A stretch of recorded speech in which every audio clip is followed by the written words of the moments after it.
Now listen, there are two ways you can start dropshipping. It's either with a low budget or a high budget.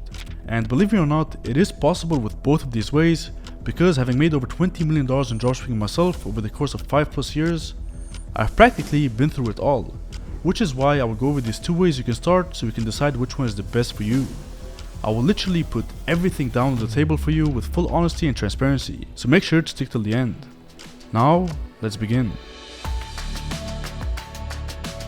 Before I go over these two ways you can start, I want to quickly tell you what I mean with low budget and high budget. Low budget in my eyes is anywhere from $10 to $50, and high budget $50 to $250.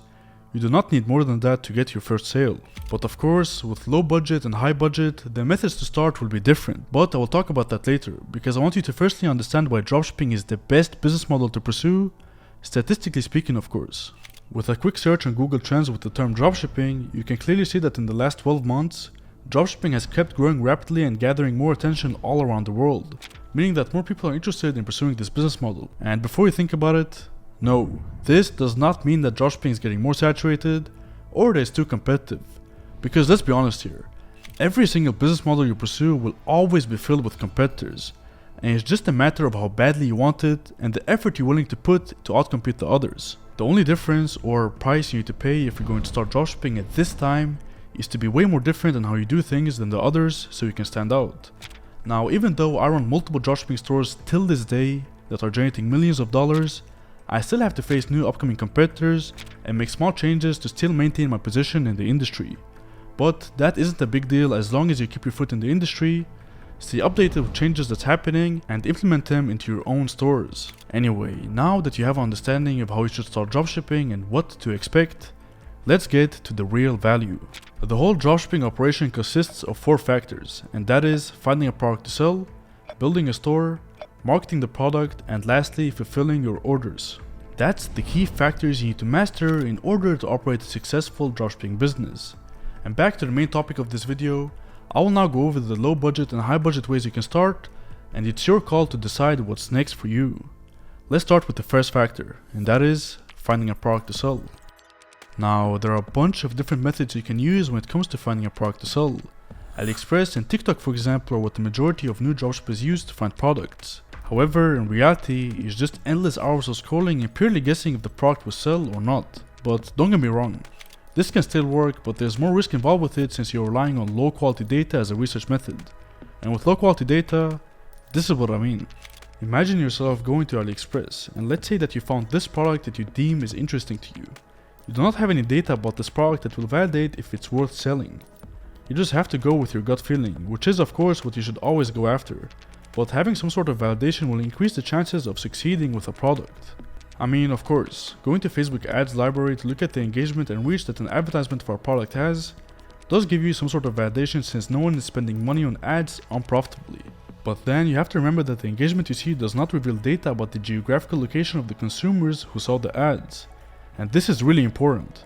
An advertiser targeting countries with a low purchasing power may get 10 million views on the advertisement and generate only $5,000 in revenue, while another advertiser targeting countries with high purchasing power, such as Switzerland, Qatar, or the United States with the same amount of views would generate minimum $500,000 in revenue, for example.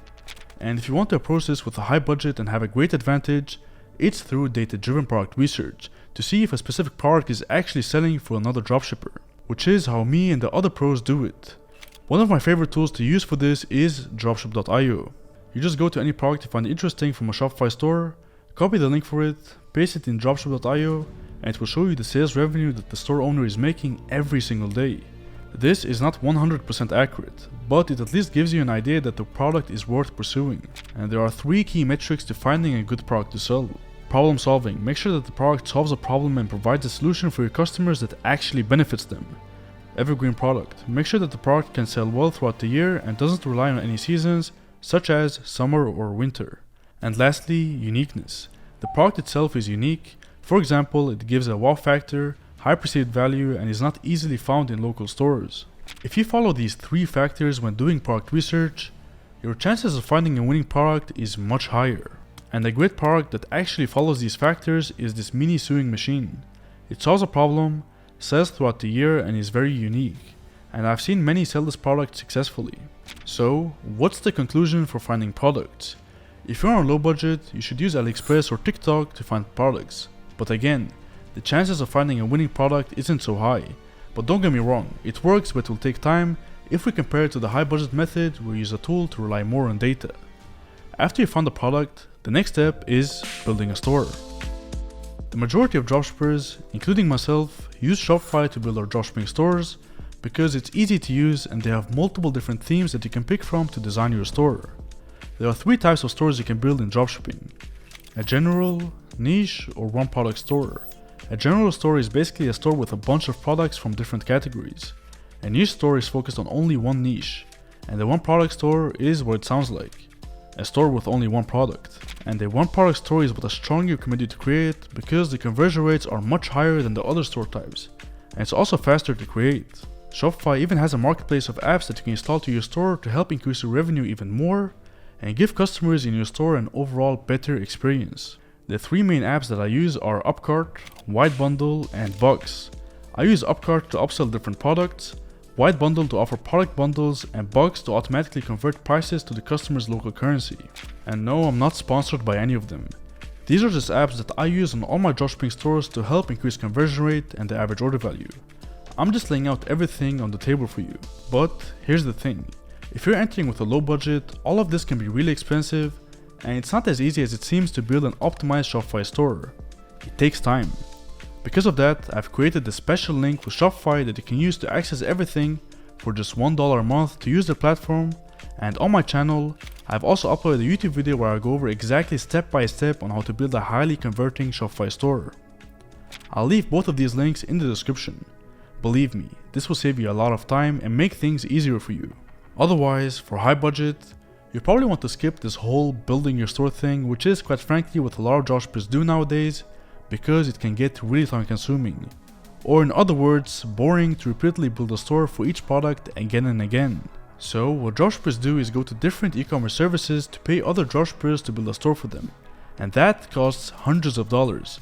And even if you enter with a high budget, hundreds of dollars or even up to $1,000 for a store is not worth it. In fact, you're getting overcharged. Yes, you can make your money back over time, but that's only if you manage to make a profit with the store. So you're basically putting yourself in a low risk, high risk situation. For that, I've put lots of hours from my end into offering you the same service for a way cheaper price. At dropship.io/store, you can get the same deal for just $49, and if you don't make your money back after 2 months of trying, we will refund you the full amount without any questions asked. These are some examples of stores we build out for a customer. It's just a no-brainer, and if this wasn't good, I would never mention it to you. Anyway, now that you have found the product, built a store, it's time for the marketing part. If you want to market your product with a low budget, you need to make sure that the product is a low-ticket product, meaning that you can source it for cheap from suppliers. You need to also make sure that the product is priced at an affordable amount, anywhere from $15 to $30, because you'll be promoting it through organic traffic on big platforms like TikTok and Instagram. And the audience there are mostly teenagers and they don't have much money, so you need to make sure that they can get a good deal. The whole content creation industry is a field with opportunities. You can promote any product of yours without having to spend a penny on ads, meaning that you'll have much higher profit margins than the usual dropshipper who will go with paid ads to drive traffic. But here's the thing you need to keep in mind. Content creation is not a walk in the park. It requires a lot of creativity, algorithm knowledge, and the ability to detect trends. So, when you first start out with organic marketing on TikTok or Instagram, you need to make sure that the username is your store domain, the profile picture is your domain logo, a good call to action, and most importantly, your website is linked in your profile bio because that's where you'll be redirecting all your traffic. Now that you've got all of that set up, you might be wondering, how do I make content and how do I go viral? Well, to save you as much time as possible here, I've personally written a detailed Google document explaining how to start with organic marketing for your dropshipping store. I'll leave it in the description as well. I'll go over all of the steps there. On the other hand, if you want to pursue marketing with a high budget, it will be with paid traffic. Then Facebook ads is the way to go. Believe it or not, but Facebook to this day is the best platform to advertise your products on. Why? Because that's where all the working class people are spending their time. They have the money and you have the product, which means that there's a lot of money to be made if you have the right product and the ad creatives. And keep in mind, Facebook is not easy. Don't think that you're just gonna create a campaign, set up budget for it, and publish it. No, it's way deeper than that. The first thing you need to understand is that there's a lot of upfront cost in ads and testing different ad creatives to see which one works and is profitable. It can honestly get really expensive, and even I, who use Facebook ads for my dropshipping stores, spend anywhere from $200 to $250 just to test and see if a product is worth selling or not. The second thing you need to understand is that the product itself has to come across as high perceived value, meaning that if you're selling a product that can be sourced for $5 and it has a perceived value of being sold for $50, then that means you will have enough profit margins to cover up for all the fees that come along with paid marketing. So now that you've understood these two things and are wondering, how do I set up Facebook ads? Well, here's the solution. I've uploaded a video on my YouTube channel where I go over from A to Z how to set up a successful Facebook ad. I will leave the video in the description. Now lastly, after you've found a product, built a store, and start marketing and received a few sales, it's time for the fulfillment part. With dropshipping, when it comes to fulfilling your orders, it's all outsourced, which is the beauty with dropshipping in my opinion. You never have to lift a finger for the fulfillment. There are a bunch of tools out there that you can use to fulfill your orders and have it all automated. But I will just save your time and give you my own suppliers I work with on all my dropshipping stores. They will do everything for you. It's two guys, David and William. I suggest that you message both of them on Skype individually, speak with them and see who you can get the best deal from. And please only message them if you have orders rolling in.